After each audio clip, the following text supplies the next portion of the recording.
राधे राधे दोस्तों, आज हम आपको सुनाएंगे दो बहनों की कथा। अगर आप हमारे चैनल पर नए हैं तो प्लीज हमारे चैनल अपनी संस्कृति को लाइक करें, सब्सक्राइब करें और शेयर करें। एक नगर में एक राजा और रानी रहते थे। उनके एक ही पुत्र था। रानी बड़ी धार्मिक प्रवृत्ति की महिला थी और राजकुमार जो बड़ी मन्नतों के बाद पैदा हुआ था।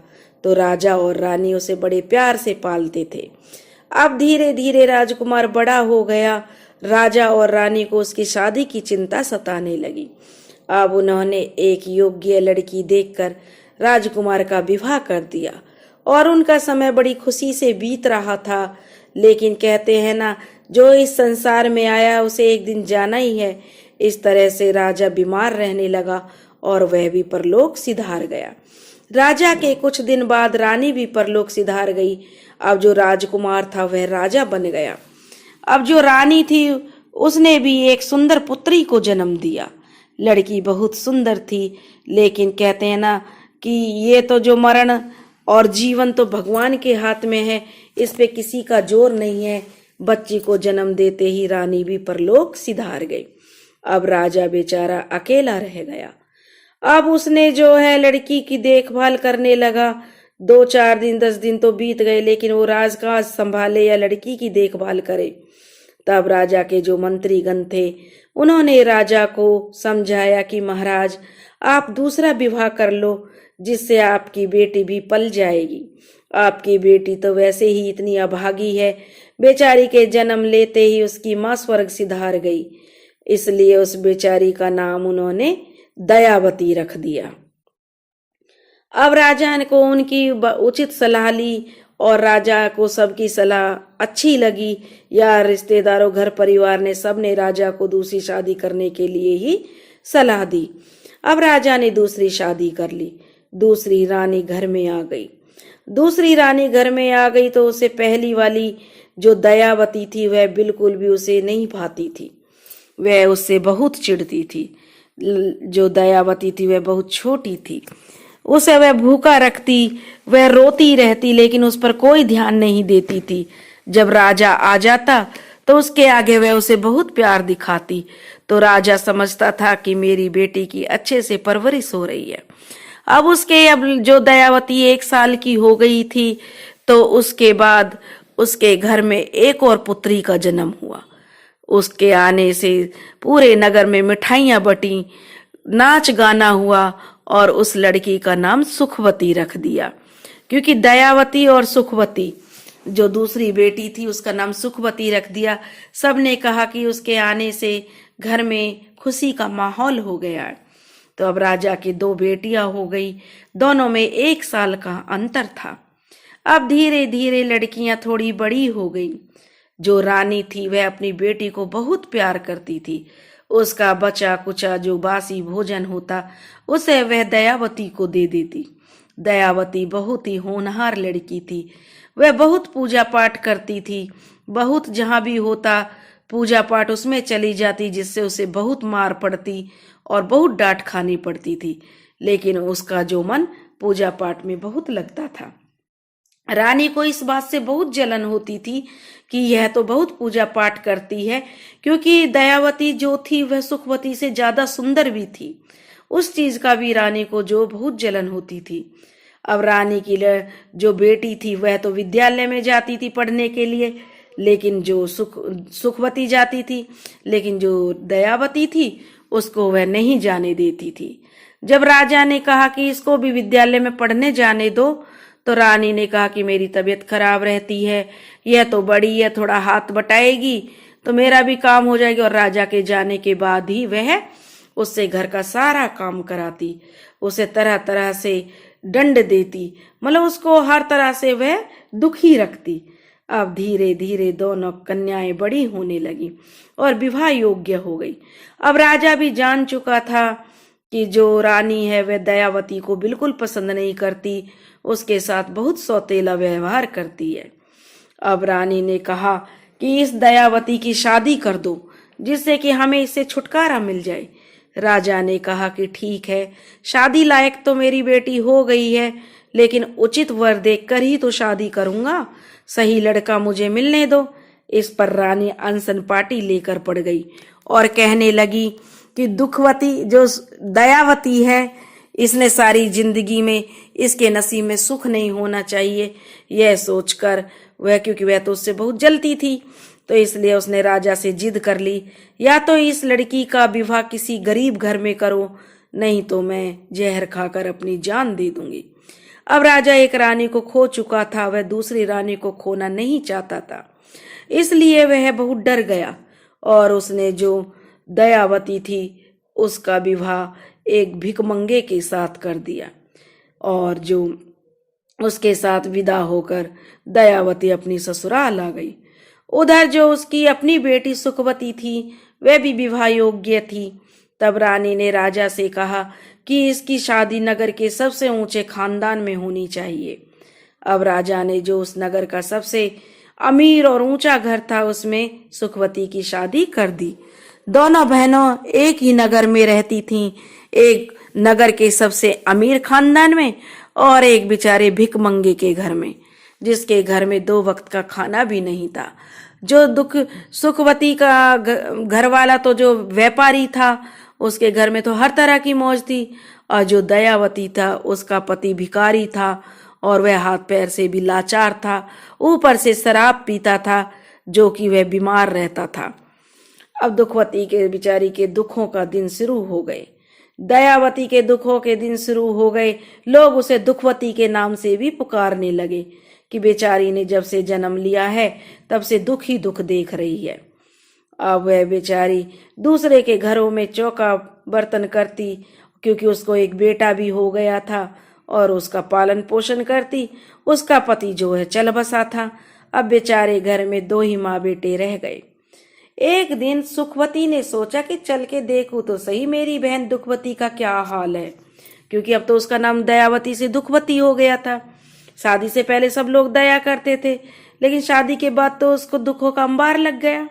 अब वह दुखवती के घर आई और देखने लगी, तो उसने सोचा क्यों ना इससे अपने घर का काम कराया जाए, फ्री की नौकरानी मिल जाएगी। वह उससे कहने लगी, बहन मेरे से तेरी हालत देखी नहीं जाती है, इसलिए मैं तेरे घर पे आई हूँ। एक काम किया कर, तू मेरे घर काम करने आ जाया कर, उसके बदले मैं तुझे खाना दे दिया करूंगी, जो तू और तेरा बेटा खा लिया करेगा। इस पर दुखनी कहने लगी, वह तो बहुत भोली भाली थी। कहने लगी, ठीक है बहन, मैं औरों के घर में भी जो झाड़ू पोछा करके आती हूँ, उनका बासी बचा कुचा खाना लाती हूँ, उसे ही हम दोनों माँ बेटे खा लेते हैं, उसी से हमारा गुजारा चल रहा है। अब ऐसी बात है तो मैं अपनी बहन के घर भी काम कर दिया करूंगी, तू है तो मेरी बहन। अब दुखवती अगले दिन से सुखवती के घर जाने लगी। अब उसके घर वह सारा काम करती, लेकिन जो सुखवती थी वह सारा जो रात का बासी भोजन होता उसे वह दुखवती को दे देती, लेकिन दुखवती बेचारी कुछ नहीं बोलती और चुपचाप लेकर आ जाती और अपने बच्चे को खिला देती। ऐसे ही दिन बीत रहे थे और दिवाली का त्योहार आ गया।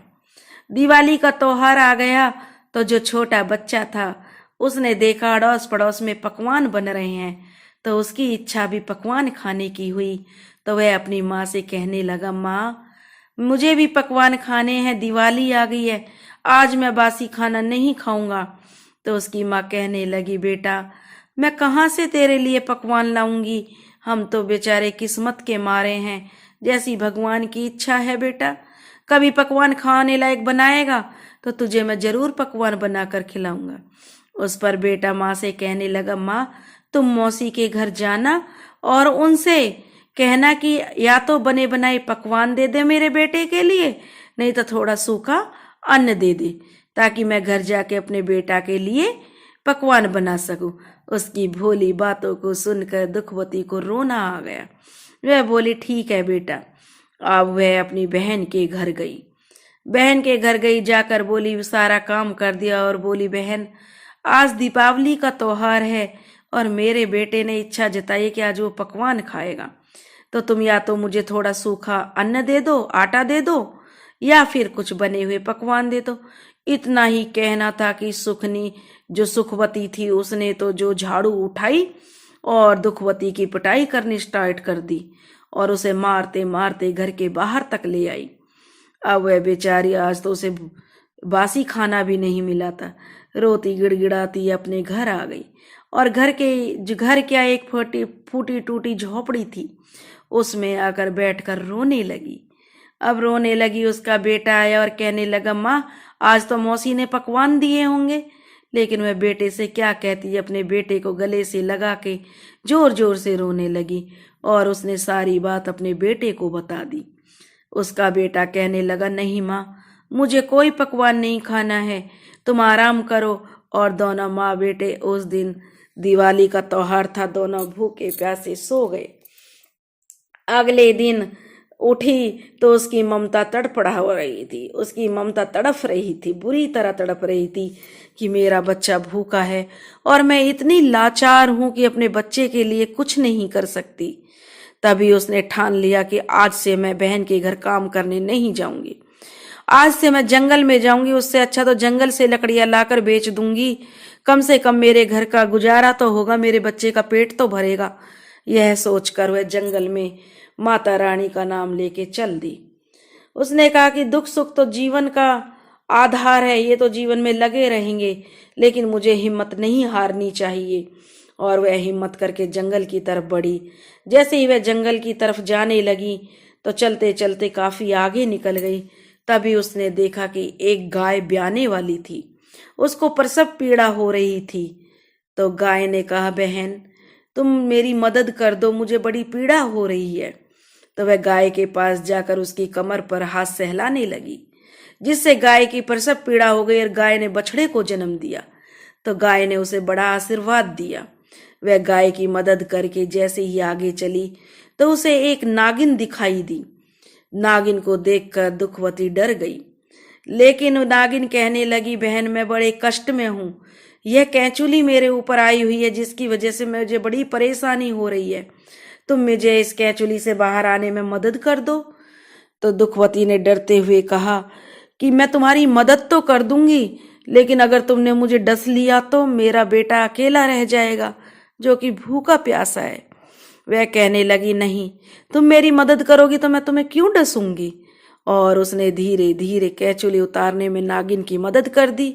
नागिन भी बड़ी खुश हुई और उसे बहुत आशीर्वाद दिए। वहां से चली, चलते चलते जंगल में पहुंच गई तो उसने देखा एक नीम का पेड़ है, उसके नीचे एक बुढ़िया माई बैठी हुई करहा रही थी। वह बुढ़िया माई के पास गई और कहने लगी, माँ क्या परेशानी है तुम्हें। तो बुढ़िया माई तो देवी थी। वह कहने लगी, बेटी बड़ी परेशान हूँ, दूर दूर तक कोई दिखाई नहीं दे रहा जो मेरी मदद कर दे, तो कम से कम तुम मेरी मदद कर दो। अब वह बुढ़िया माई की मदद करने लगी, कभी उसके हाथ पैर दबाती, जो बुढ़िया माई कहती वही वह कर देती। इससे बुढ़िया माई बड़ी प्रसन्न हुई। उसने कहा, बेटी मेरा थैला टंगा हुआ है, जरा उसमें से जो है उसे ले जा। उसने कहा, माँ मैं तुम्हारे थैले में से भला क्यों ले लूं, तुम अपना थैला अपने पास रखो, मैं तो जंगल से लकड़ियां काटने आई हूं, मेरा बेटा भूखा प्यासा मेरी राह देख रहा होगा। वह आंखों में आंसू भर लाई। तब बूढ़ी माई ने कहा कि जरा थैला उठा और उसमें अपना हाथ डाल, जो तेरे हाथ में आए वो ले जा। उसने सोचा शायद खाने पीने की कोई चीज होगी, बूढ़ी माई दया करके मुझे दे रही है। तो दुखवती ने जैसे ही थैला में हाथ डाला तो उसमें सोना चांदी भरा हुआ था। तो उसे देखकर बूढ़ी माई मुस्कुराई और कहने लगी, यह सब तेरे लिए है, इसे ले जा, अब तू इससे अपनी और अपने बेटे की अच्छे से परवरिश कर। जो दुखवती थी वह बहुत खुश हुई कि चलो अब उस पर प्रभु की कृपा हो गई है, माता रानी का आशीर्वाद मिल गया है कि अब वह अपने बच्चे को भरपेट सबसे पहले खाना खिलाएगी। अब वह वहां से चली तो रास्ते में उसे वही नागिन मिली। नागिन बोली, बहन तेने मेरी बड़ी मदद करी थी, आज मैं भी तेरी मदद करना चाहती हूँ। वह नागिन दुखवती को एक जो नागमणि देती है और कहती है कि यह नागमणि तू अपने घर ले जा, इससे तुझे कभी भी अन्न धन की कमी नहीं होगी। और वह नागमणि उसे दे देती है। वहां से भी वह बहुत खुश हो जाती है। आगे चलती है तो उसे वह गाय बछड़ा मिलते हैं। गाय कहने लगी कि मैं तुमने मेरी बहुत मदद की थी, मैं तुम्हारे साथ चलूंगी। तो वह कहती है कि गऊ माता, तुम्हें मेरे साथ चलना तो चलो, जो मेरे से सेवा बन पड़ेगी करूंगी।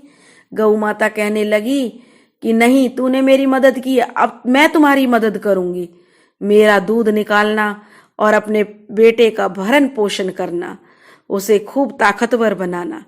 अब आगे आगे दुखवती और पीछे पीछे गाय बछड़ा उसके चलने लगे। अब जब वहां गई तो अपनी झोपड़ी के बाहर उसने गाय और बछड़े को बांध दिया, और जैसे ही वह नागमणि उसने रखी तो उसकी झोपड़ी की जगह सुंदर घर बन गया।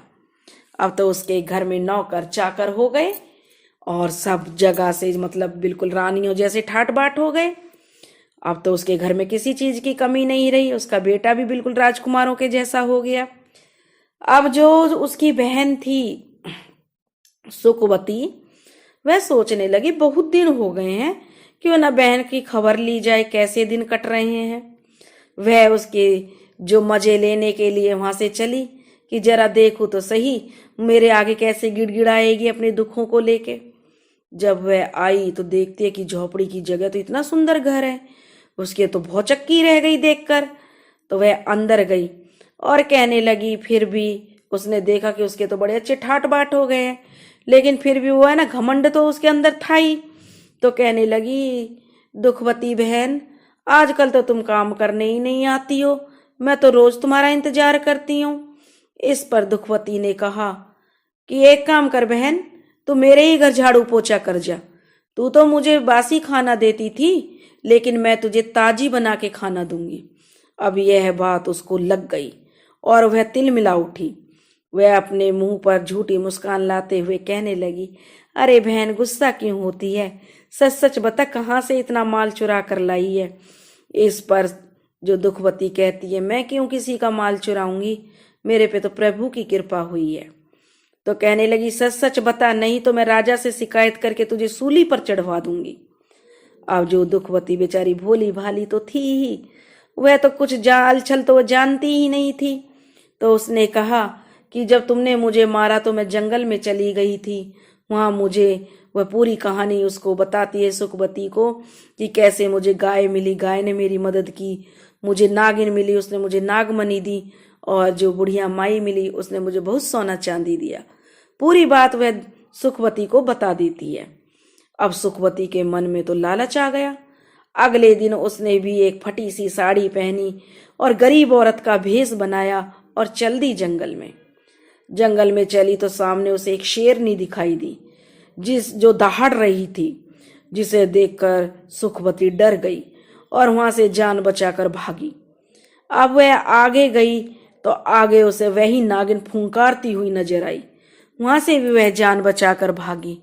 फिर आगे जंगल में गई, क्योंकि उसे तो लालच था, लालच के बल वह वापस नहीं आ रही थी। वह तो आगे बढ़ती जा रही थी कि आज मैं भी सुखनी की तरह धन दौलत लेकर आऊंगी।